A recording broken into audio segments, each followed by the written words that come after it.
The forge room hummed with energy as plasma kilns roared to life, and alloy molds clicked into place with mechanical precision.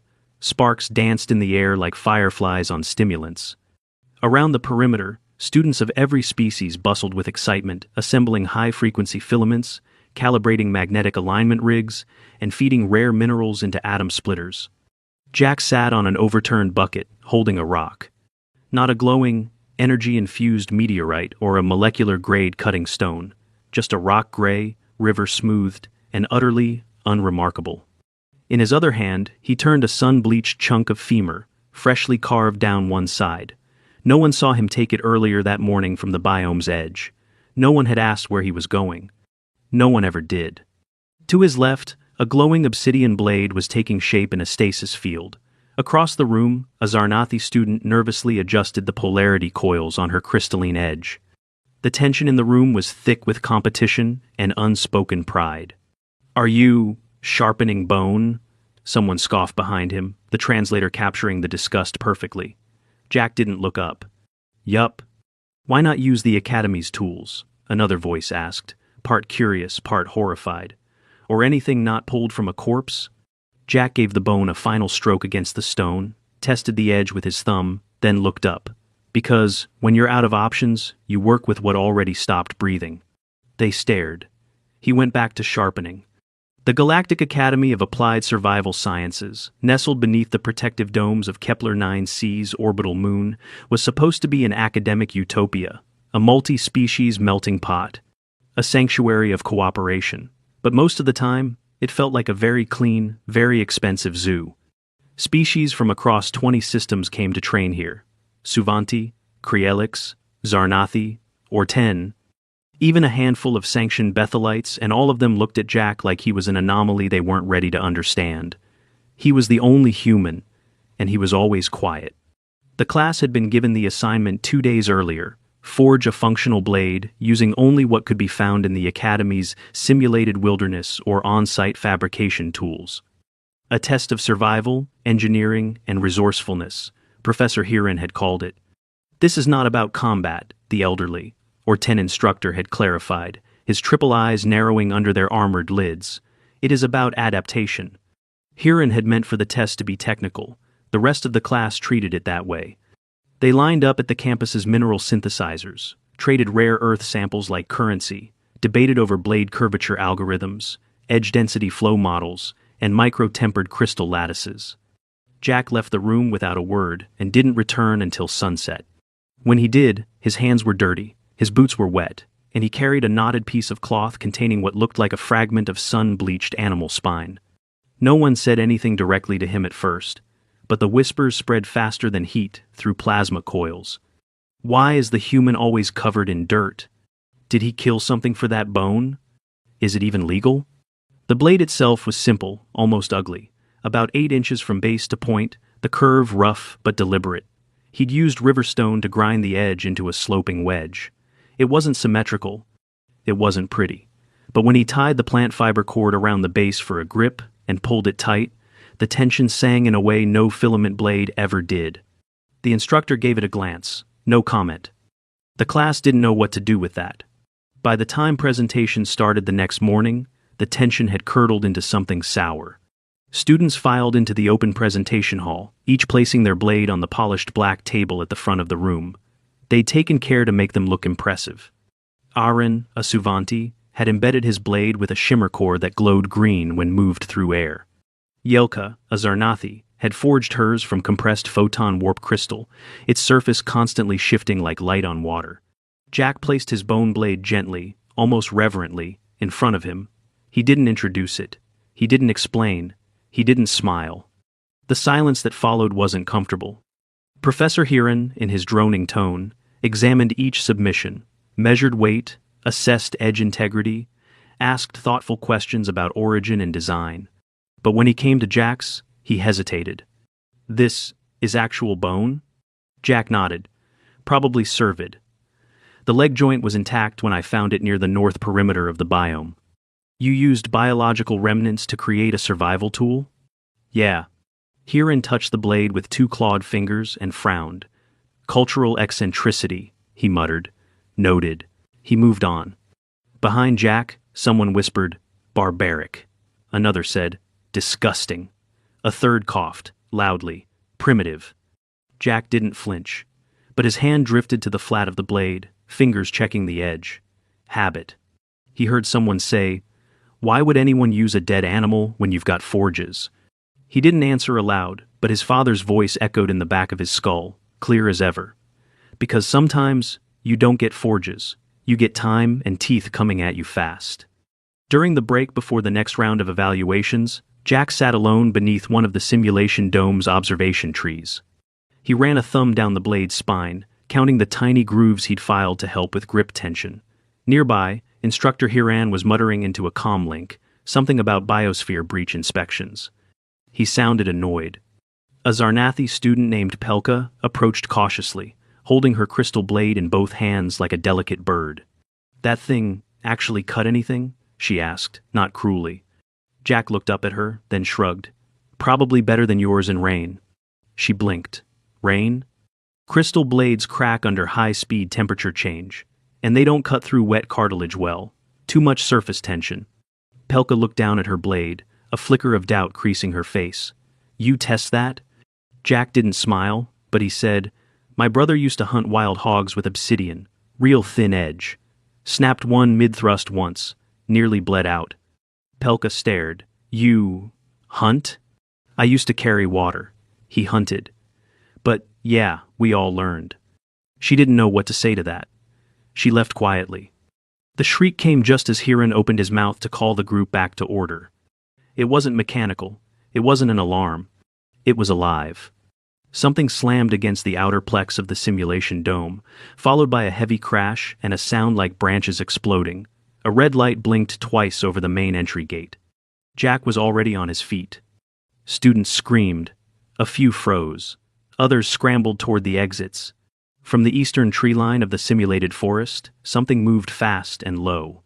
The shape was dark, roughly feline but bulkier, its spine lined with armor-plated nodules and twin forward eyes that shimmered in the artificial daylight.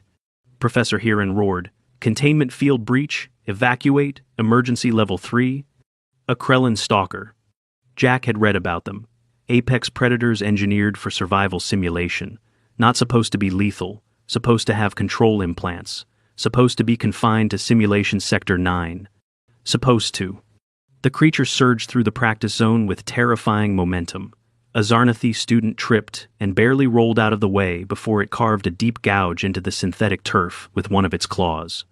Most of the weapons, every elegant, high-tech, perfectly engineered blade, were still in presentation cases, or in cooling racks, or just too fragile to assemble on short notice. But Jack already had his in hand. He didn't posture, didn't shout, didn't breathe loudly. He crouched, blade low, eyes locked on the stalker's path. It was weaving, calculating, sizing the group up, but Jack was closest. The predator saw the movement, adjusted its charge, and zeroed in. It lunged. Jack stepped sideways, not back, and his arm moved like a reflex, not a decision. The bone blade slid upward in a tight arc, catching the creature just beneath the lower jaw, angled forward. The curve of the bone carried the cut through the underside of the skull, deep into soft tissue. The stalker crumpled mid-motion. Its rear legs skidded forward. The rest of it slammed to the ground with a dull, final thump. Silence. The kind of silence that has weight. The kind that stops instructors mid-command and freezes 30 students in place. Jack stepped back, the blade still in hand. The edge was stained dark, and one corner had cracked. Not broken, just cracked. He exhaled, slow, then wiped the blade clean on his sleeve and tied it back at his belt. "It's not elegant," he said to no one in particular, "but it cuts."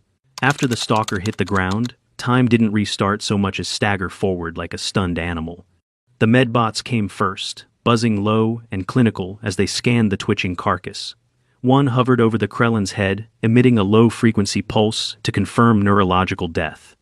Another wheeled past Jack, hesitated, then pivoted to scan him too.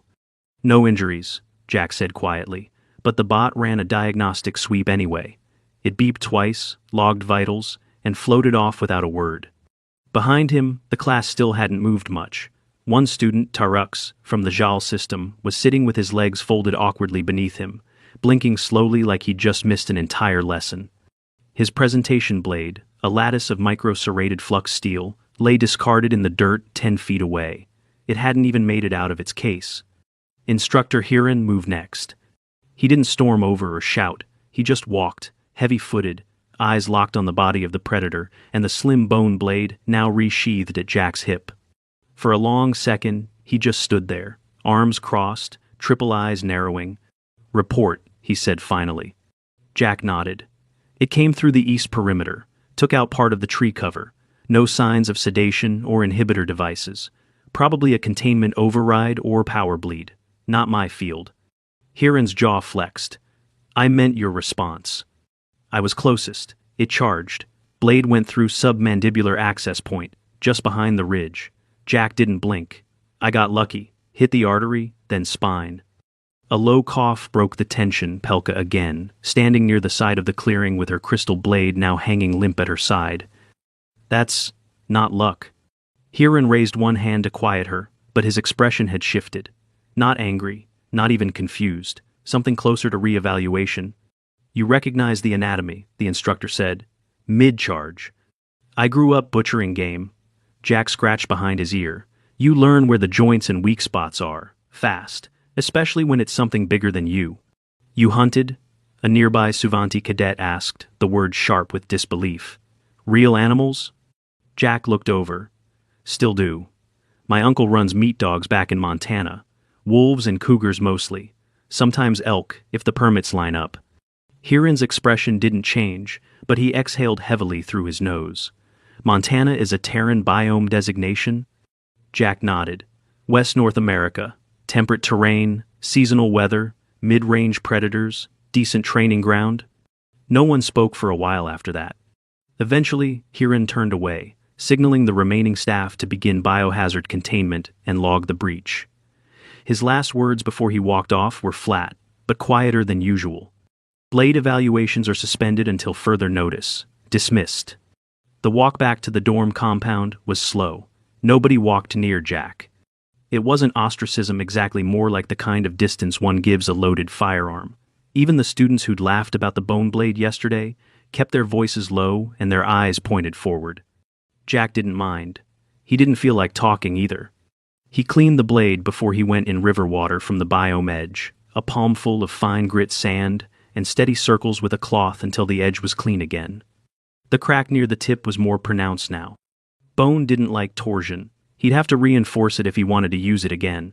Maybe a heat-baked resin wrap, maybe just retire it. Inside his dorm, the walls flickered to life with environmental data and holofeeds about the breach. He ignored them, unstrapped his belt, took off his boots. His hands were still trembling, though not visibly. But he could feel it deep in the ligaments, the shake that came after the danger passed. He hated that part. He ran his fingers down his forearm. No cuts. No bruises, no swelling. He'd taken no hits. The blade had gone clean, but the tension in his left trapezius told him he'd overextended on the follow-through. He stretched until it clicked, then sat down on his bed and stared at the ceiling for a long time. By the following morning, the mood across campus had shifted. The academy had sealed Sector 9 entirely. Security drones hovered at every major junction. 2 more instructors, one from defensive strategy, another from ecosystem engineering, joined Hiran in his office. Students whispered in hallways. Some stared at Jack as he passed. Others looked away quickly, as if eye contact might invite some unspoken challenge. Even the food printer in the dining commons felt slower to respond. Jack sat alone, eating something approximating scrambled eggs and toast, when someone finally approached. Not a fellow cadet. Instructor Hiran. "May I sit?" the old Orden asked. Jack blinked. "Sure." Hiran folded into the seat across from him with surprising grace for a creature with exoskeletal knees. He placed a small data pad on the table, but didn't activate it. "I misjudged your submission yesterday," Hiran said plainly. Jack stabbed at his toast. "Yeah, I figured. I took your bone blade as an affectation, a kind of cultural eccentricity." Hiran tapped the table once, his claw clicking faintly. "Now I understand it was the only functional weapon in that room." Jack shrugged. "Others might have worked, just not fast enough." "No," Hiran said, his voice low. "Not just fast, real. Yours was the only weapon meant to be used. That hung in the air for a moment. Hiran leaned forward slightly. I've been an instructor here for 17 cycles. I've seen cadets build blades that can slice through ferro steel, but can't be held in a wet hand. Blades that glow, sing, or fold into microfields, but would shatter on bone. Yours had flaws, but it worked. Jack didn't respond at first. Then, we don't always have time for elegance back home. Tell me about your training. Jack hesitated. I wasn't trained, not formally. My dad and uncles make knives, real ones. Steel, obsidian, bone, glass, you name it. We always had scraps around the shop, so I started early. Made my first blade at 6. Wasn't sharp, but it cut my thumb deep enough to remember. Hiran's eyes didn't blink. So you made this bone blade, casually? No, Jack said quickly. Not casually. Seriously. That's the point. If someone handed you a raw cut of meat and said, you have 20 minutes or starve, you don't reach for a ceremonial carving set. You reach for something that works, even if it's ugly. The instructor nodded slowly, almost thoughtfully. I would like to include your design in the Academy's tactical archive. Jack raised an eyebrow. Even with the crack? Especially with the crack. Hiran allowed a rare flicker of humor. Reminds cadets that survival isn't about perfection. It's about precision under pressure. Jack leaned back. I don't need recognition. I know, Hiran said. But the others do. By afternoon, things had settled, slightly. Classes resumed, though now with mandatory safety briefs before every session. Some students approached Jack with questions cautiously, like testing a wild animal's patience. How did you know it had come at you first? Why didn't you run like the rest of us? Did you actually touch the body afterward? Jack answered what he felt like answering. Let silence handle the rest.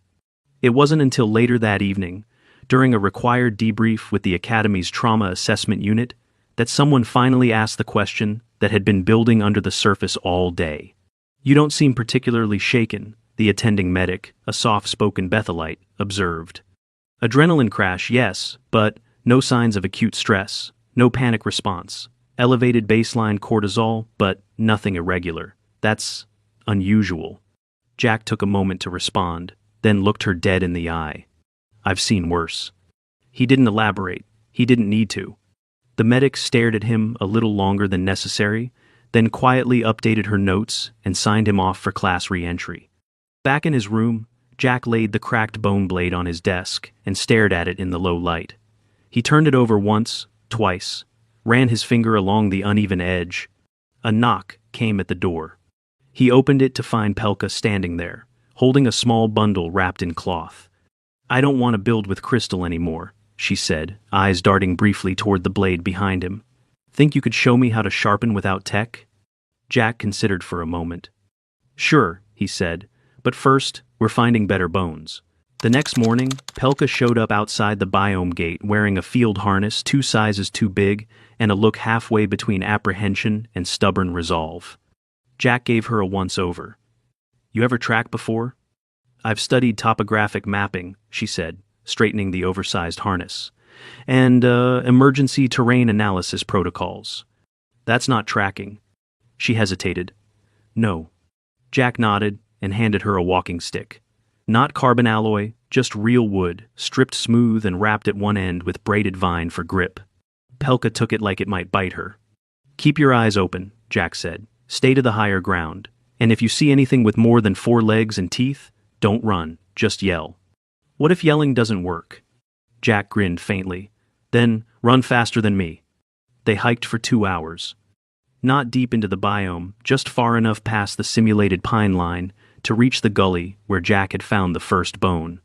The place was a disused runoff zone near the simulation's edge, where leftover animal carcasses sometimes ended up after the larger predator simulations ran their course. The Academy didn't advertise it, but Jack had learned fast. Even a simulated ecosystem had its graveyards. Pelka gagged when they found the ribcage. It was mostly picked clean. Climate bots kept the biome tidy, but the bones were intact, sun-bleached and dry. The spine still arched like a question mark against the slope. Jack knelt beside it, brushing debris off one of the longer leg bones. You see this ridge? He asked, pointing with a flat rock. That's a stress point, Won't hold under lateral force. We'll take the femurs, they're denser. Pelka crouched next to him, nose wrinkling under her rebreather mask. How can you tell that just by looking? Can't. Not completely. But after you've broken a few, you start noticing patterns. They packed out 4 long bones, wrapped in cloth and tied off with old plant fiber Jack had prepped earlier. He didn't say it aloud, but these bones were cleaner than the one he'd used before, stronger, less brittle. If he tempered them right and reinforced the haft with resin, they could hold a proper edge. Pelka still looked queasy. You all right? She nodded quickly. I'll get used to it.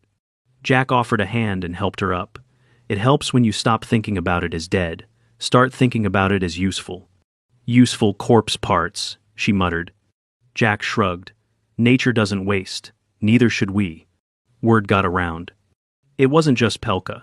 Within 3 days, 5 more students came asking questions. At first, it was just curiosity. What did you bind the grip with? How do you sharpen bone without chipping it? Isn't plant fiber unreliable? Jack answered what he could, demonstrated what he couldn't explain. Soon, someone asked him to show them how to actually carve a blank. Then, another. Then, a Zolari cadet Rega, tall and copper-skinned, with arms like scaffolding, brought in a stone blade of his own, and asked, awkwardly, if Jack could check the balance. Jack took it, gave it a few slow passes through the air, then rotated his wrist. Too front-heavy. Good for chopping, but useless if you need quick direction change. You want it here. He tapped the midpoint of the blade with 2 fingers. Center of gravity needs to sit close to your grip. Rega just stared at him. You really were raised with this, weren't you? Jack gave a slow nod. It's not magic. It's just doing something long enough that your hands stop needing your brain to help. They were sitting under the maintenance canopy near the simulation dome when Instructor Hiran found them. He didn't interrupt at first, just stood off to the side and watched Jack demonstrate how to file a bevel into bone with a sandstone slab and some water. After a few minutes, he stepped forward. This is not curriculum, Hiran said, not angry, more curious than anything. No, sir, Jack replied, standing. You're teaching blade work. Jack hesitated. Not officially. Then officially, you're supplementing field survival instruction with cultural skill demonstrations. The old Orton tilted his head, triple eyes blinking in sequence. Unorthodox. But not forbidden. Rega grinned. Pelka tried to hide her smile. Jack just nodded. Got it. Hiran turned to go, but paused. Don't let them forget the theory behind the craft. They won't, Jack said. But they'll learn the weight of it too. That night, Jack stayed late in the forge room. Not using the forges, just working on the new blade with the cleaner femur bone, tempering the shape over time with riverstone and heat-blasted resin. He added a shallow groove to the spine this time, for blood channeling. It wasn't pretty, but it moved better through wet tissue. He was sanding the final edge when the door hissed open behind him. It wasn't a student. Deputy Administrator Volsk entered tall, leathery-skinned, wearing an immaculate diplomatic sash and holding a tablet the size of a small table. Jack Parker, Volsk said, voice calm but cold. Jack didn't stand. Yes, sir. You've triggered 3 separate security reviews this week, one involving restricted biome access, another concerning unsanctioned instruction, and the last, Volsk's long fingers tapped the tablet. A weapon lethality report filed by medical staff after the Krellin incident. Jack nodded. That all checks out. Volsk stepped forward. The Academy is a controlled environment. It's designed for theoretical survival training, not actual violence. What happened during the breach, while unintended, was escalated by the presence of lethal instruments. Jack set the bone blade down slowly. So, you're saying I shouldn't have acted? I'm saying, Volsk said, tapping the table, that this institution does not cultivate warriors. We cultivate analysts, tacticians, problem solvers. Jack leaned forward. And what would one of your tacticians have done? Asked the stalker to wait while they assembled a photon blade from its case? Volsk's eyes narrowed. You used an unregulated organic weapon to kill a simulation predator on campus grounds, in front of 30 witnesses. I saved 5 cadets from serious injury, possibly worse. That, Volsk said, is debatable. The silence between them thickened. Then Jack said, Bone's not elegant, but it cuts. Volsk stared at him, then quietly turned and walked out without another word. The disciplinary review came the next day. Held in a small glass panel conference room just off the administrative tower, it was meant to be private, but the windows weren't soundproof. Half the campus could see who went in and who came out. Jack sat across from a panel of 3, Hiran included. Volsk presided. The review lasted 30 minutes. They asked about intent, about protocol, about whether the blade had been crafted with the specific purpose of violating campus safety parameters. Jack answered simply, "I made it because it was part of the assignment. I used it because I didn't want anyone to die." When it was over, Hiran stood and said only, "No disciplinary action recommended." Volsk's jaw flexed, but he didn't argue. Jack walked out into the sunlight where Pelka and Rega were waiting, along with 2 other cadets Jack barely knew. None of them spoke at first. Then Rega asked, "Did they tell you to stop?" Jack shook his head. "Not yet." Pelka held out a small package, leather-wrapped and warm. "I brought you lunch. Thought you might forget again." Jack blinked. "Thanks." As he unwrapped the food, he noticed something tucked under the napkin, a small strip of folded paper. Inside was a neatly scrawled message. "If the rules break before the blade does, maybe the rules need sharpening too." He looked up. Pelka didn't say anything, just smiled. The first real rain came 3 days later. Simulated, of course. The Academy's biome domes were too far from any atmosphere thick enough to weep on their own. But the hydrologics team ran a full-cycle weather event to prep for the next semester's aquatic survival module. Jack didn't mind. The air smelled cleaner after, and the cadets who once laughed at bone blades learned quickly that humidity did cruel things to delicate tools. He walked the perimeter trails that evening, boots squelching in the soft dirt, bone blade tied at his hip like it always had been, the new one, finished, reinforced, sharpened along the double bevel, balanced to the ounce. It wasn't beautiful, not like the shimmering crystal ones in the display case by the front office, but it didn't need to be. It just needed to work. By the end of the week, the Academy had quietly introduced a new elective: Primitive Materials Application, Field Tools and Weaponry. Hiran was listed as lead advisor. Jack's name appeared in the footnotes of the curriculum file, tagged under consultant. Not faculty, not instructor, just there. He didn't care. What mattered was that the elective filled instantly. Over capacity, actually. A full third of the student body had registered before the first module was published. What mattered was that students had started building not to impress, but to survive. And what mattered most, though Jack would never admit it aloud, was that someone finally added a second rack beside the forge room entrance, labeled non-synthetic materials only. It was half full by the end of the day. On the last day of the cycle, the class assembled for a post-assessment field test. Not theoretical, not decorative, real. 15 students entered the biome with a single task: build a shelter, light a fire, purify water, and carve a tool using only what they carried. No synthesizers, no drones, no AI assist. Just what they could find. And what they had learned. Hiran watched from the hillside, datapad in one clawed hand, rain cloak pulled tight. Jack stood beside him, arms crossed. "Think they'll manage?" Hiran asked, not sarcastic. Jack watched as Pelka knelt by a gnarled tree root, working a stone wedge under the bark to peel clean strips for binding. Rega stood beside her, scoring a groove into a length of wood with a blade made from laminated horn. "I think they'll surprise you," Jack said. Hiran grunted. One cycle ago, none of them could start a fire without a laser spark. "Now they can do it with 2 wet rocks," Jack said, smiling faintly. Hiran's eyes crinkled. "Your methods are still considered unconventional." "I'm not trying to replace the curriculum," Jack said. "Just remind people the galaxy doesn't always play by Academy rules." They stood in silence as a Solari cadet accidentally set part of her sleeve, smoldering, and screamed, then extinguished it by plunging her arm into the river and laughing. "Do you think all humans are like you?" Hiran asked after a while. Jack exhaled through his nose. "No, probably not even most. I just come from a place where forgetting how to make something with your hands could mean going hungry. Or worse." Hiran tilted his head. "And do you believe that makes your approach superior?" Jack shook his head. "No, just more available, when everything else fails." The instructor tapped a note into his pad and said, almost to himself, "Survival as accessibility. They watched for another minute before Jack said, "I need to check the south team. They were assigned to marsh terrain. Could be some bog rot out there." Huron nodded. "Go." Jack turned to leave, then paused. "Hey," he said over his shoulder. "Thanks." "For what?" "For letting me stay." Huron's expression didn't shift, but something in his posture eased. "Bone's not elegant," he said, echoing the old line, "but it cuts." Jack grinned. "That it does." The marsh team had improvised a rain catch using woven reeds, bark shingles, and gravity-fed condensation runnels.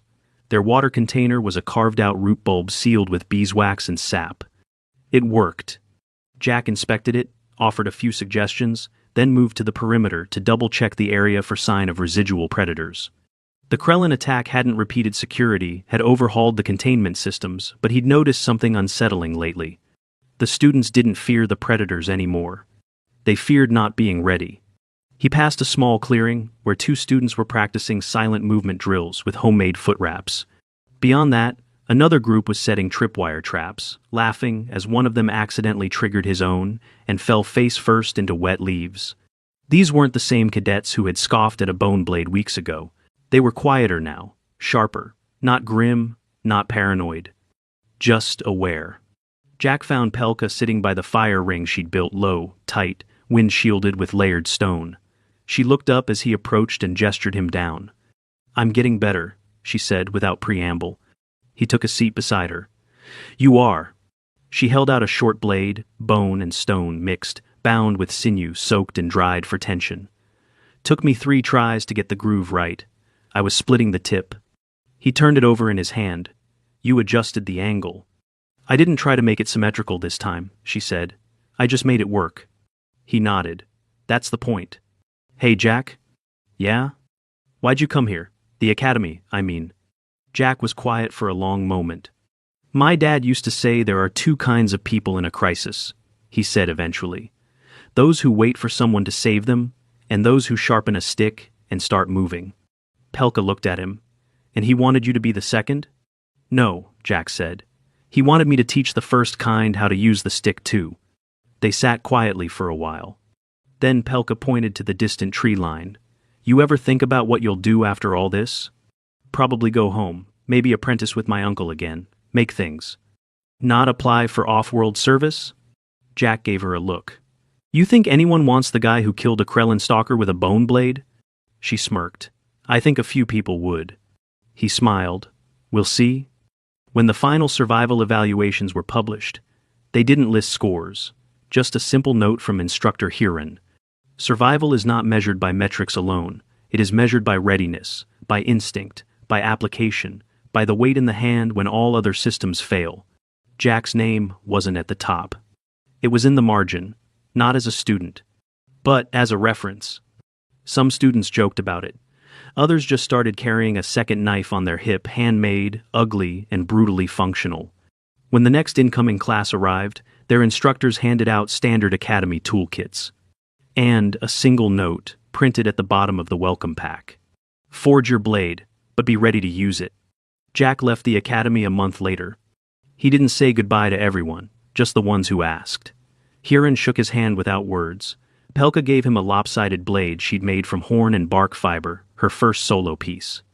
He accepted it like it was a medal. As the shuttle lifted off, he stared down at the campus, the biospheres, the little trails that had cut their way across terrain, designed to simulate adversity. He reached into his pack and pulled out the bone blade. Cracked, scuffed, retired now, but still sharp. He turned it over in his hands one last time and smiled. It wasn't about the weapon. It never was. It was about the hands that knew how to use it.